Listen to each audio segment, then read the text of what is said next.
Line's good. Never on. Whoa. Hard. Hardly. Come on, Brent. Line's good. Got real close. The hair high, right? Try and hit 2/3. Have they saved it for her? Yes, they have. Ooh, welcome to Game of Stones, everybody. I am Sean Graham. Scott alongside, as always. Hello, Scott. Sean, good evening. It sounds to me like your pipes are doing pretty good. We were pretty busy this weekend. We sure were. We were doing the play-by-play for the 2025 Over the Rainbow Bonspiel here in Ottawa. We did two games, the D qualifier and the A quarterfinal.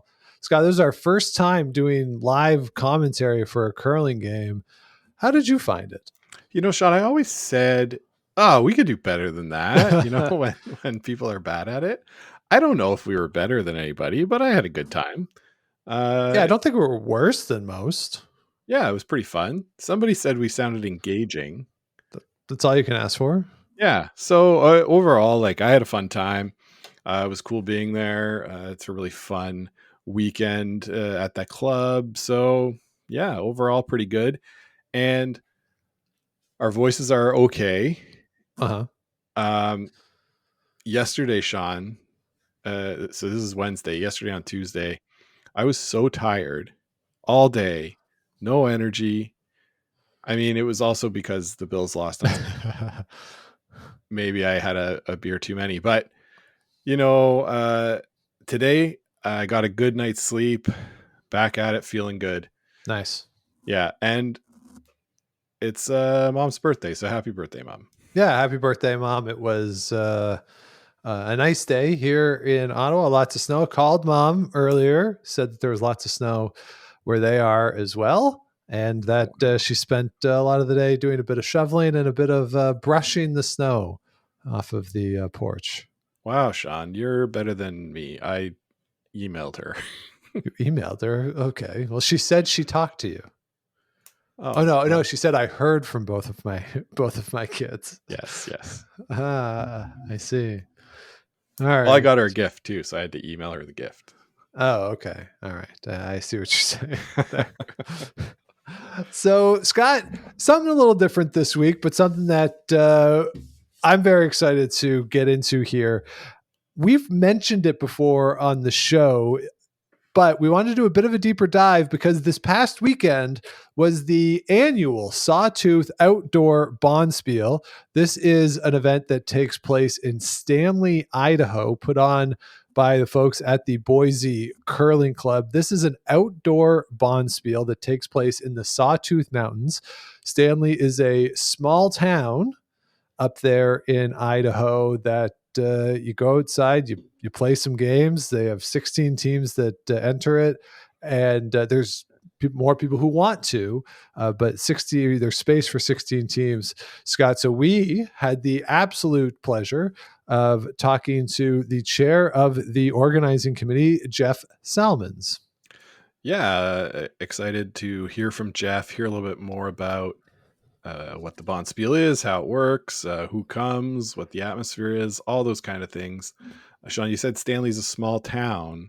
According to Wikipedia, the population was 116 at the 2020 census. So this Bonspiel adds quite a few people to the population of Stanley for one weekend a year. Yes, but as you'll hear at the start of our discussion with Jeff, the town is booming. Right. Oh yeah. It's absolutely booming right now. So it's, a lot of people coming in compared to where it was when this Bonspiel started back in 2013. So really enjoyed talking with Jeff and getting a sense of not only the Bonspiel. We about first 25 minutes that our discussion with Jeff is really focused on the Bonspiel. Then we get into a little bit about just the curling community in Boise in general and how it's growing out there. Great to hear whenever we hear a curling community is growing and people are all coming together. It's a wonderful thing. So we get into that towards the end of our discussion with Jeff, but it was one that I very much enjoyed and think that you will like it as well. So let's get right into our chat with Jeff Salmons. All right, and Jeff Salmons joins us now. Jeff, how you doing tonight? Doing well, thank you. Thanks for having me. Hey, really glad to have you here to talk about the Sawtooth Outdoor Bonspiel. This is an event that is held in Idaho in January. So let's just start with that, Jeff.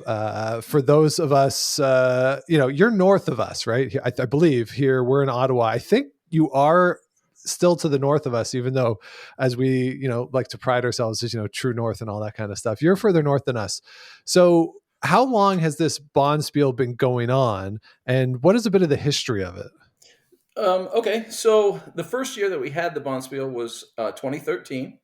Stepping back just a bit, in 2012, the city of Stanley, which is a small town in the mountains of Idaho, when we started, their population was 63. When we drove into town this year, the new population sign says 117. Ooh. So they're experiencing some kind of boom. Total boom. Yeah. And they invited us to their winter festival to just do a curling demonstration. They're about 85 miles from Boise. It takes about 2.5 to 3 hours to drive there through the mountains. So we went up and we did a curling demonstration, and a few of us had lunch afterwards in one of the restaurants and talked about that it would be cool to try to have a Bonspiel up there. So a couple of guys, Jared Belcher and Russ Benson, who were part of our Boise Curling Club at the time, put it together. And in 2013, we held our first event, and with 10 teams from mostly around the region. We got some guys from Seattle to come. There's a crew from Ogden, Utah that comes and does our ice every year. A few teams from Boise, and then we did get a team from Calgary.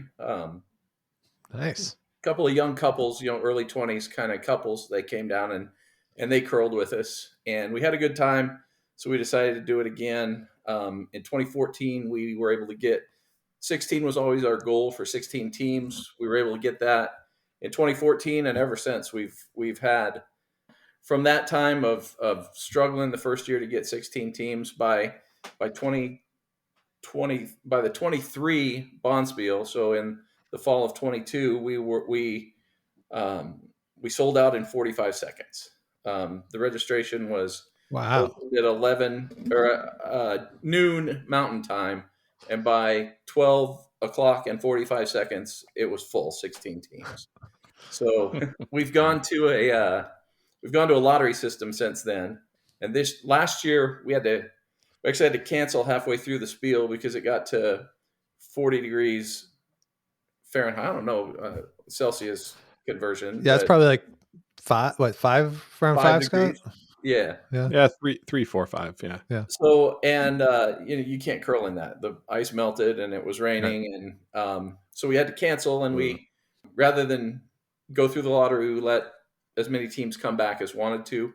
So we had a total of 12 returning teams. So the lottery this past year was for 4 spots, and we had 27 entries in that. And then just over the years, we've gotten teams from everywhere. We have some teams from Seattle that try to come every year, Montana, Idaho, Nevada, California, Oregon.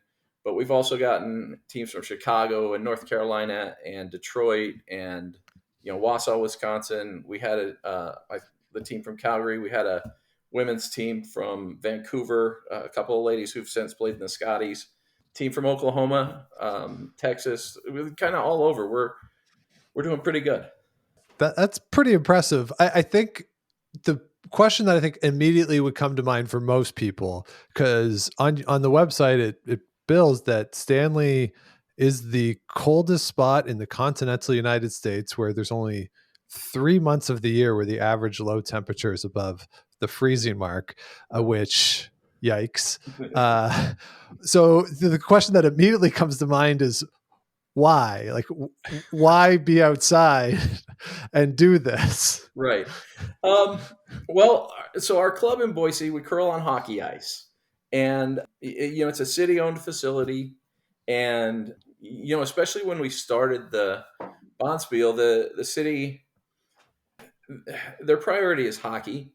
So we were curling 2 hours a week on Sunday night, and we've since increased that to 4 hours a week on Sunday night. Nice. But it was a struggle. The ice is not great. We didn't really know much about ice making at the time, and it's cut by a Zamboni.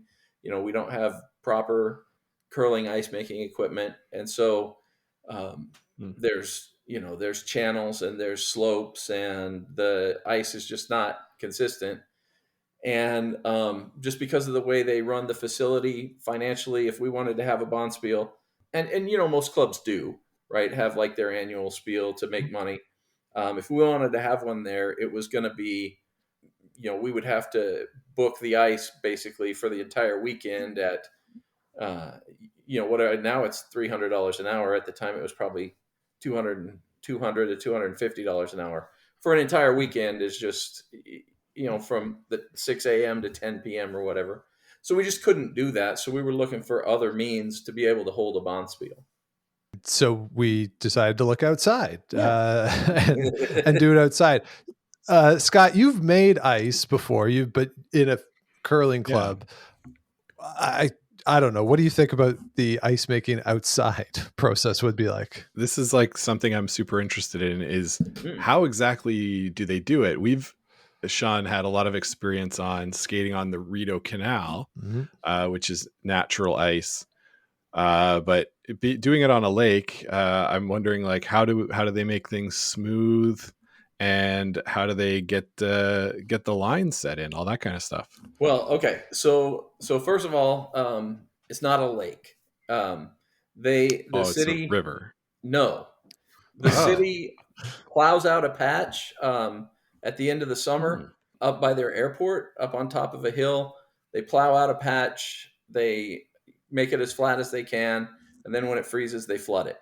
So, cool. We're curling on, I don't know, 3-inch thick ice, really, which what we're getting in a hockey arena, right? But they've been making this ice to skate on for decades, I think. And so, that's the first thing is it's homemade by Mother Nature, I suppose. So they do that, and then they haven't always had, but they have a Zamboni now up there. And so they're able to, cut it and flood and cut. They have a heated shed there with a hot water heater and everything to be able to kind of make ice. So it's not, it's a little bit unnatural in that they're doing that kind of all winter. Like this year, when we got there, we hooked a hose, our ice crew, I should say I didn't really, but they hooked a hose up and they did a flood on Thursday afternoon. And it was probably 15 degrees outside. So it was, it froze pretty quickly. So then it would like level out itself pretty naturally, freeze up. And then like you were saying, so there's an ice king, they come and shave it and pebble it up. Yes. And then you also asked about houses. So we have built a jig with 4 routers on it and not a nail, like a post that we drill a hole in the ice for our pinhole. We stick that jig in it and turn those 4 routers on and just route out a house. Nice. I think it's a 1/4 inch router, goes about a 1/4 inch deep. And then one of my jobs in the process of this is I make a bucket of slush, water and snow. And then we take that slush. It's a slightly, it ends up being a slightly different color, and just kind of pack that into the lines that we've cut. And then when they cut over it with the Ice King, it smooths that out. Right. Oh, perfect. And as an arena club, I would imagine you have your own rocks. Like, do you drive the rocks up there for the spiel? So we do. We have the city of Stanley was able to either purchase or somebody gifted them one set of rocks. Nice. So they have one set, and then we take 3 of ours, load them up into a U-Haul and drive them up there and use those. And have been that's been good that they've had that one, because we used to have to carry 4 sets of rocks, and you don't really think about it until you're actually carting rocks, one in each hand, out to a U-Haul, and then Yeah, and even driving them with up the slopes, I'm sure it's a little treacherous. Yeah, we've had years. It depends, right? Some years. This year, the roads were super clear. We had no problems. Other years, there's been storms and things. We can usually get through. The state keeps our highways pretty clear, but sometimes it's a slower going. And then, really, the most treacherous part is the last quarter mile because, like I said, it's up on a hill. So from the town, you have to go up a hill. And we've had in the past, at one time we were renting a U-Haul trailer, and one of our guys had it hooked to the back of his SUV, and coming down the hill, he jackknifed it and went off the side of the road. And yeah, so that was, he drives very slowly down the hill. Yeah. Yeah, very good. Yeah. And what are the conditions usually like? I mean, we maybe are a little spoiled that we play in a dedicated facility all the time with the people, our ice maker has been at the Briar and other major events. So we get a little spoiled when we've played on arena ice. Maybe we get a little whiny sometimes about it, to be honest. So, what are the ice conditions like when you're out there on the natural ice? Well, the ice itself, it's not like even our arena, our curling, our hockey arena ice. And it's variable, right? It varies a lot. The colder it gets, the harder it actually is to slide. I don't know why, but it was this last weekend. My team fell to the B bracket, and we had to play a 7 a.m. game on Sunday, and it was 22 below when we started, and I just couldn't slide out of the hack. You just can't slide that far. But when it was, the first night when it was 18 or 19 degrees, at the start of the draw, I was, getting all the way to the hog line and having no problem with it. So really varies. The temperature plays a big difference. In the morning, the 9 a.m., 9:30 draw, the sun's out. The ice usually speeds up when the sun hits it. There's a lot of there've been times when I've been playing a game and the ice was pretty good, and then all of a sudden there were crystals in the atmosphere, and Scott maybe can explain what that is to me, but all of a sudden the air's like crystallized, and it's on the ice, and suddenly the rock doesn't go anywhere. If it snows, it's anybody's guess. The snow on the ice will slow the stone down, so it just depends. Yeah, I noticed on the map it's near the airport, and I've often seen ice crystals at airports, either just before or just after a plane leaves. And when it's super, super cold, there's just a little bit of particulates that allow any moisture to stick to them, and then they'll continue to accrete and then fall when they get heavy enough. So that's pretty common in the Arctic airports we have here in Canada. Yeah. And so I assume that's what's happening without having been there. But sounds pretty cool, and like kind of fun to not have everything rely on the skill of the team, right? It's like, hey, who knows what could happen, and that's kind of fun, right? Where there's a chance for everybody to make some shots. Sure. Can I tell a story about that? Yeah, please. This year we had a team of ladies from Bend, Oregon, who have been curling about 3 years. They're not super familiar. They're not, they're curling once or twice a week for, a few months a year, and really beginning curlers. And I played them in my first game, and I by no means, I wouldn't consider myself that good of a curler, but I'm used to curling up there, and we played them the first game, and they beat us. And afterwards they were telling us, they're brand new to the game. They on the way there, they were talking because they didn't know the etiquette of when they should concede. And they were hoping that they would know when they should shake hands, and they were just brand new. It's their first Bonspiel ever, and it felt like everything they told me after that game made me feel worse. But then they won their next game. They won their next game, kind of like 7-1. They won their semifinal game. They were tied after 8, and actually they were down 3 after 6, and stole 1 in the 7th and 2 in the 8th. Wow. And then had to do a skips draw to the button.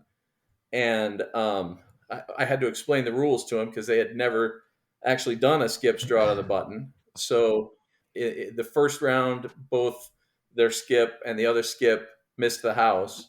And then she goes in the hack and throws one right on the tee line on the on the 4-foot, and and won the game and got into the championship.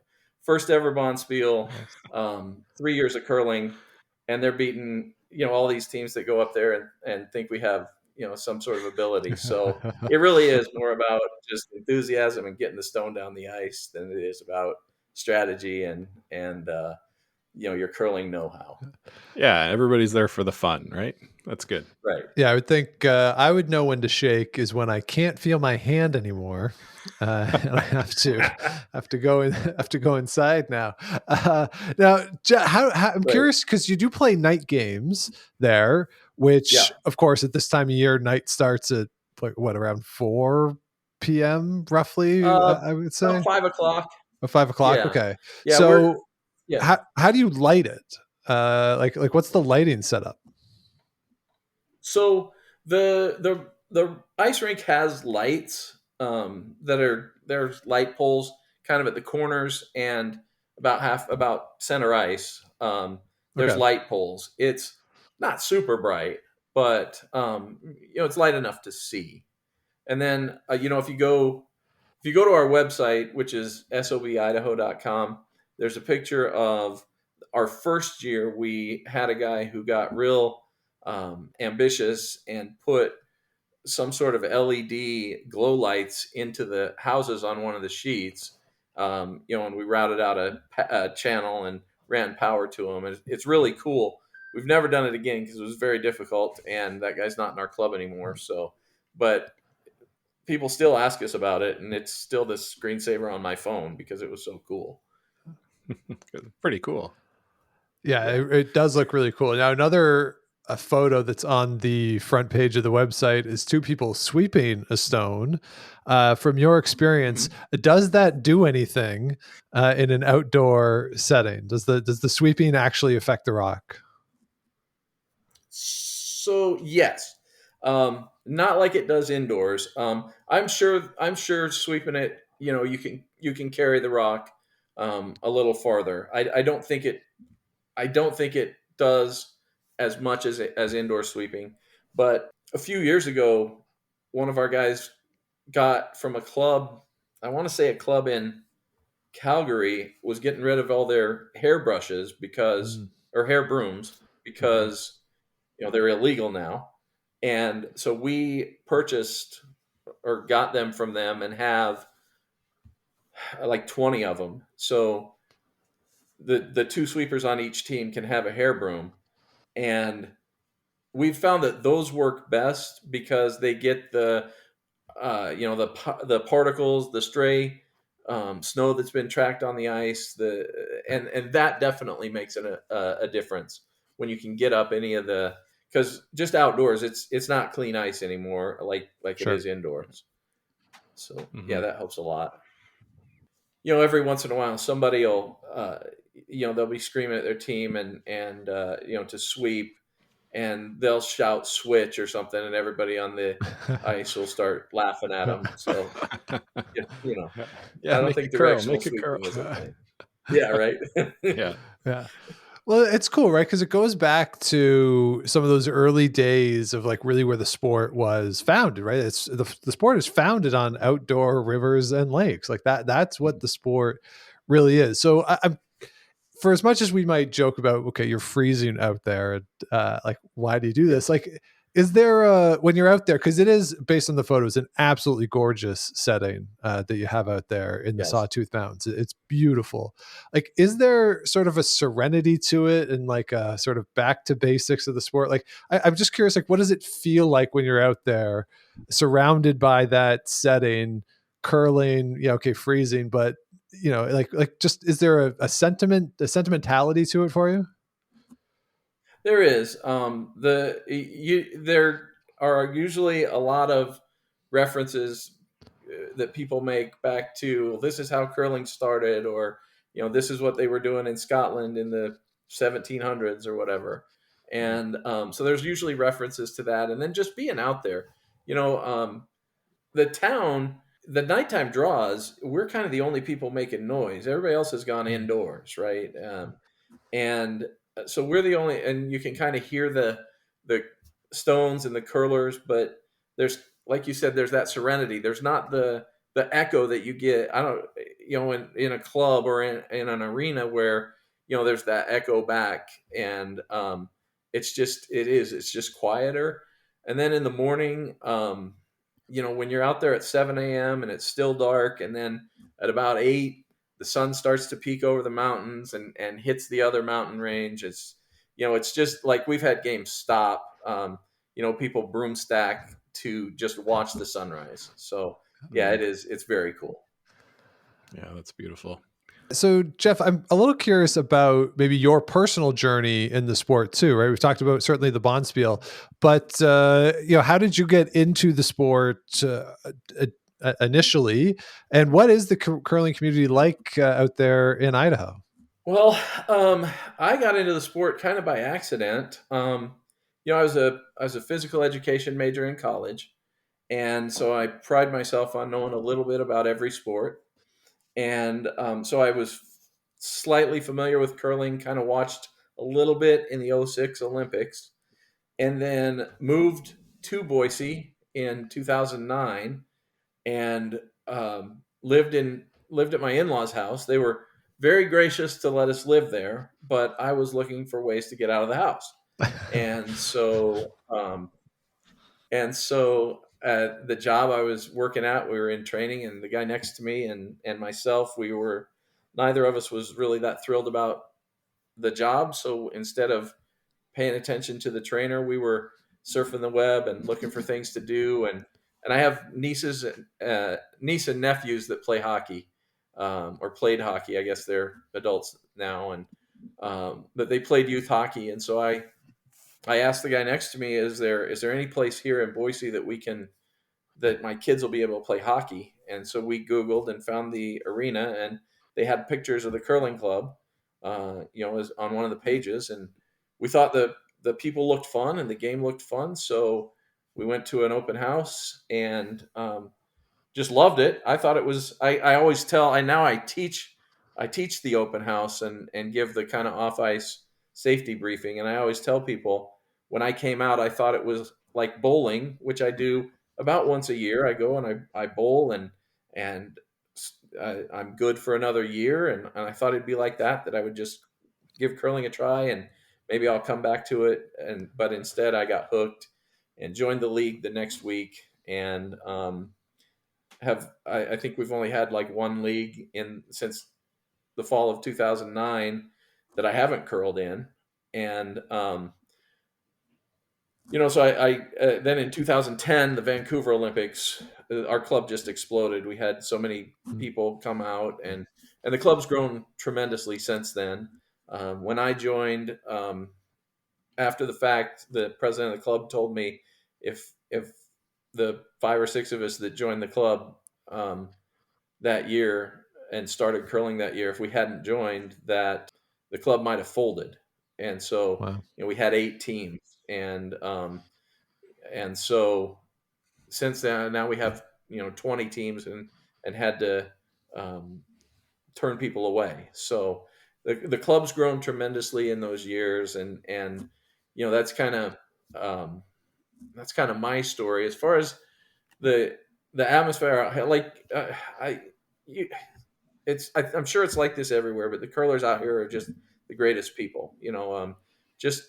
I've met, some of my best friends now are guys that I curl with and against, and see them every Sunday and stay with them in Stanley and go, spieling all over the country, and just, I've met such great people, and we've had, thousand or more people come through our club in the, either through just going to an open house or playing in a league for a while. And then we have people that have been there, for a long time, but it's a little family. And to bring it back to Stanley, there's guys that, whether they get into the event or not, they come out because they just want to be.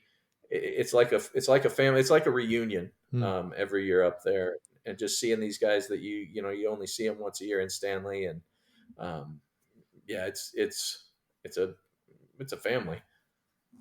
Mm-hmm. Yeah, that's really cool, right, Scott? Like that is kind of what the sport is all about. Like these events that you go to, the people you see over and over again, and even if you don't see them all the time, right? Like Scott, you were saying on the weekend, there's one of the guys on Team BC, or two of the guys on Team BC, or what is now Team BC on the men's side, you used to play against, right? It's kind of the same idea.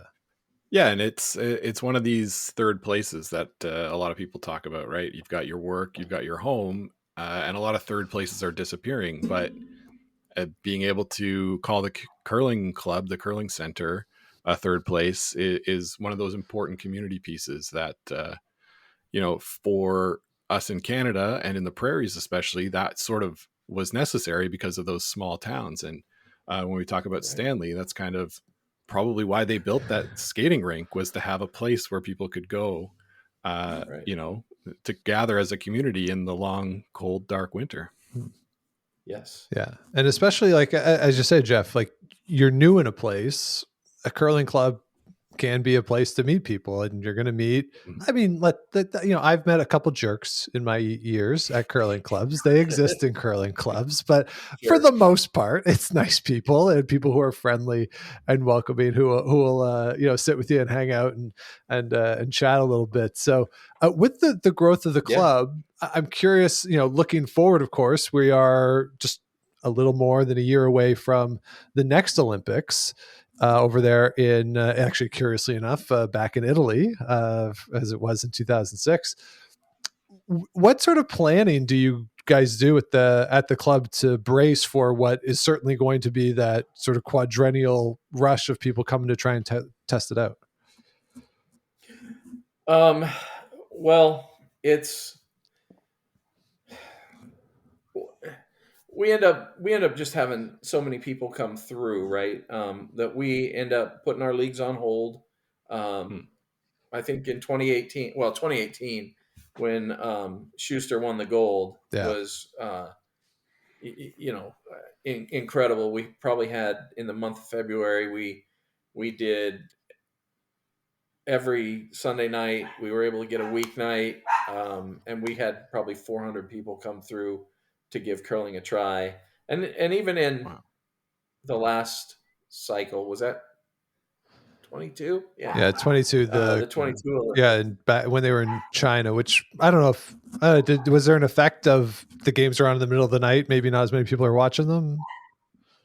Probably not, but we still get a lot of people, and have people that have that are in the club now. One kid that was on my team, she's a 14-year-old girl and same age as my son, and she curled with us up in Stanley, and she started when she was 10 or 11, right after the last Olympics, and just watched it on TV and said, I want to do that, and has been in the club ever since. So we still get a lot of people, and it really is just put the leagues on hold. We're going to do some open houses.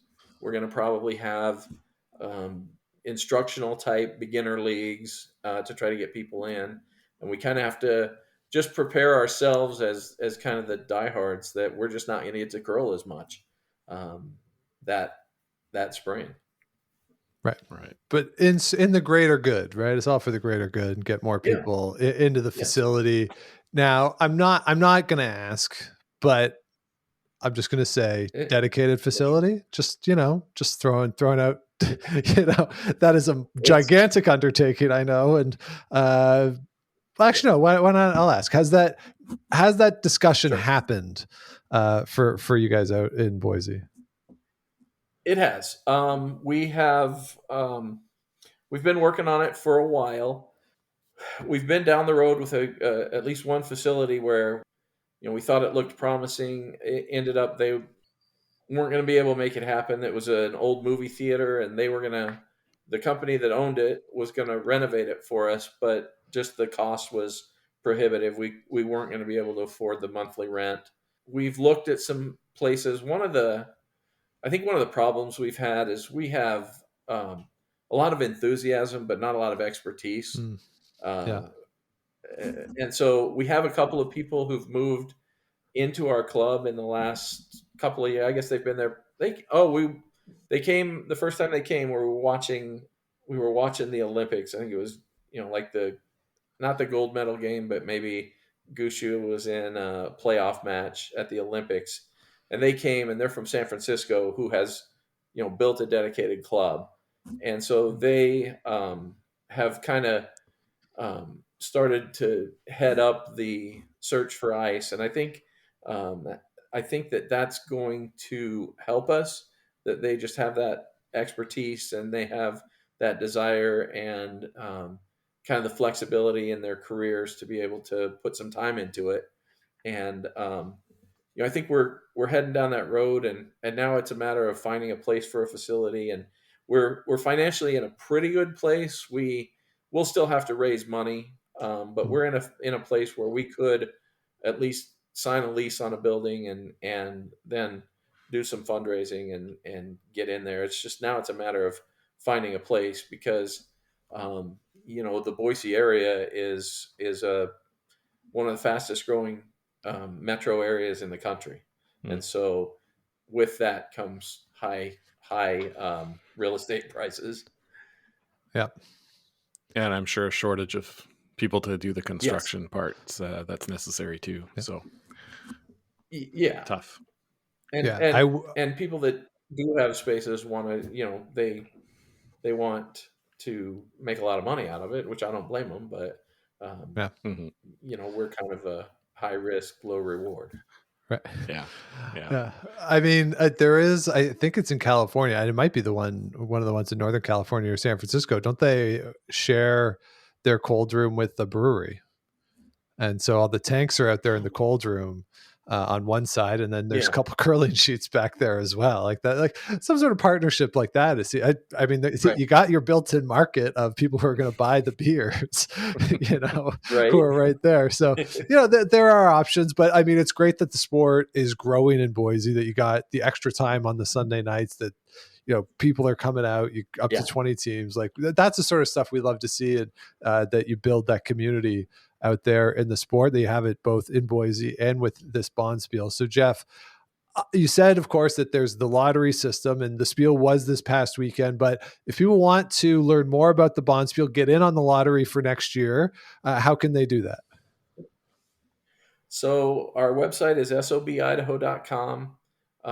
You can go to Sawtooth Outdoor Bonspiel on Facebook. I think we have an Instagram page. I think it's also Sawtooth Outdoor Bonspiel, and we have a young, like late 20s, early 30s person who's great at social media, who's kind of taken that over. So we're going to be more active, I think, going forward.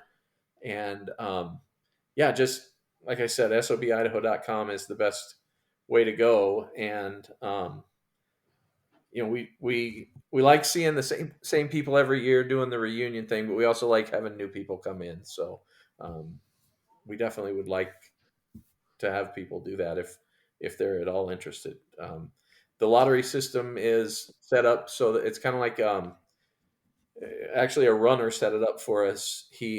So if you don't get in this year, as long as two people sign up together, the next year that signed up this year, your chances double every year. So, nice. So if you don't get in after 3 or 4 years, you have 16 or 32 entries into the lottery, and your chances just increase. So if you don't get in 1 year, your odds are getting better. So nice. And so we will link in the show notes down below to the website for the Bonspiel. Definitely check it out. If you're hardy and can do it, go in, get in that lottery, but definitely check out the social medias. As I said, some of the photos of this event are simultaneously awe-inspiring and terrifying.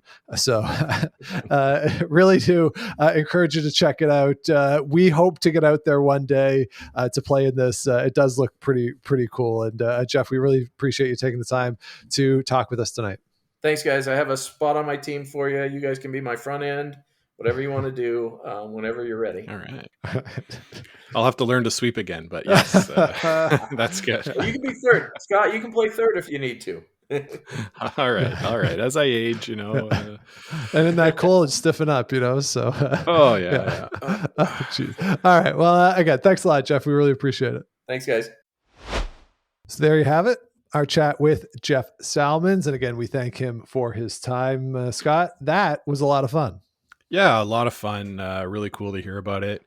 I was looking at flights there while we were talking, and one stop to Boise from Ottawa through O'Hare. So okay, we'll see what we can do. It would be definitely a lot of fun to do that. One thing, Sean, we forgot to mention was, yes, the Bonspiel was this weekend, and I thought we would give some flowers to the winners of that Bonspiel. We should. So we want to say a big congratulations to the team called Sweeping Down the Plain from the Tulsa Curling Club. That's consisting of Eric Vardaman, Matt Caribbean, and Gene Downing. So a 3-person team. Their fourth got sick, couldn't come. They said, we don't even need you.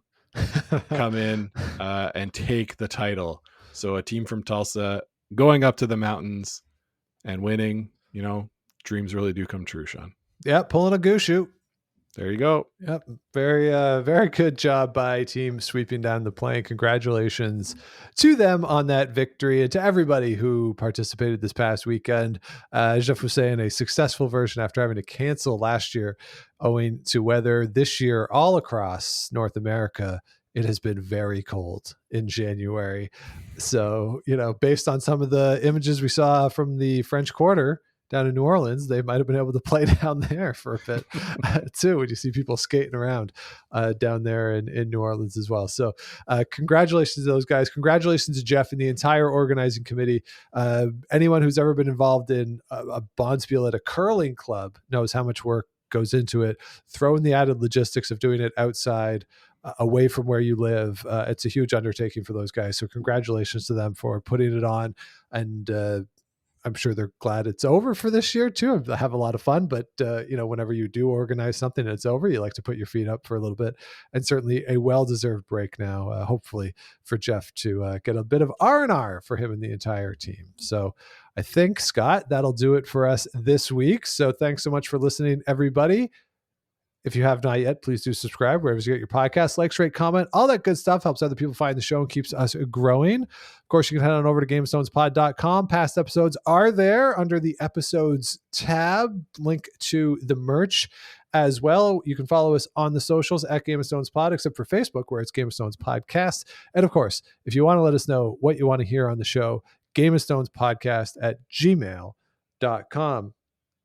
Scott, you referenced that the Bills lost on Sunday. You are a Bills fan. Dean, our pal Dean, who he was on the scene on Sunday as well. He came over. How do you feel now, 3 days later? So I think, Sean, that when they win eventually, it will be so much better for having had the near misses, right? If that makes any sense. Yes, you can't know the joy of winning if you don't know the pain of losing. Exactly. Yeah. These people who are fans of dynasties that never go through low periods, they don't really know. Like all these Kansas City fans who have been fans for 5 years or 10 minutes, they don't know the pain of losing. Sure. And so how good is it to really win when it becomes the norm? This is my rationalization that I came to today, Sean. Okay. And well done. Yeah, so that's how I'm getting through. Yep. And maybe next year. It's always next year. That's what the Brooklyn Dodgers said, and now the Dodgers are just spending $1 billion a year. So yeah, things can change. Things can change, and yeah, the pain of losing into the joy of winning. I mean, I don't know if anything's going to surpass in my sport fandom the 2019 Raptors, because they were so bad for the entirety of my time in growing up and through high school, through university. Actually, they were playing the Wizards tonight. I watched the first half before we came down and talked to Jeff, and they showed the clip of Mo Pete with the Hail Mary 3 against the Wizards in March of 2007, I believe it was. I was in North Bay. I remember where I was that night, and that team won, I think, 47 games, and it was like the greatest thing of all time. And then they lose in the playoffs. So, and they were just always a better story than they were a team. Like Kevin O'Neal breaking lamps, and Jalen Rose coming wearing all black because he wasn't starting. Like all these crazy things that happened with that team. That first year with the coach after the last game, Doug Smith writes this in his book. They were like, could we talk to you tomorrow? And he said, no, I'm getting fired tomorrow. Like, there's so many stories with that team for them to win a championship. Whereas I don't know if fans of, say, the Las Vegas Golden Knights have that, right? If it's, I know the people out there were excited, and it's fun and it's good for the city when a team is good, but to make it to the Stanley Cup final your second year, win this thing a couple years later, to always be good, like, don't you need that your heart pulled out of your chest and thrown on the ground and stomped on a few times before you gotta earn your stripes, right, Sean? Right. Yeah. That said, I don't know if it will be possible for a team to have one game missed by their entire offensive line through a whole season. Seems unlikely. Pretty remarkable luck injury wise for the Bills there. But listen, I'm hopeful. This year was supposed to be a down year. No names in the receiving room, and Josh Allen just played the best year of his career. So I'm hopeful. Yes. And now we turn our attention outside of the curling realm. Spring training is 2 weeks away. Pitchers and catchers, 2 weeks. Let's go. It is. We'll see if that enthusiasm is still there on April 15th. By the time we get to Jackie Robinson Day, are we still super excited? We will find out. And even if we're not excited about the Blue Jays at that point, there will still be curling to talk about.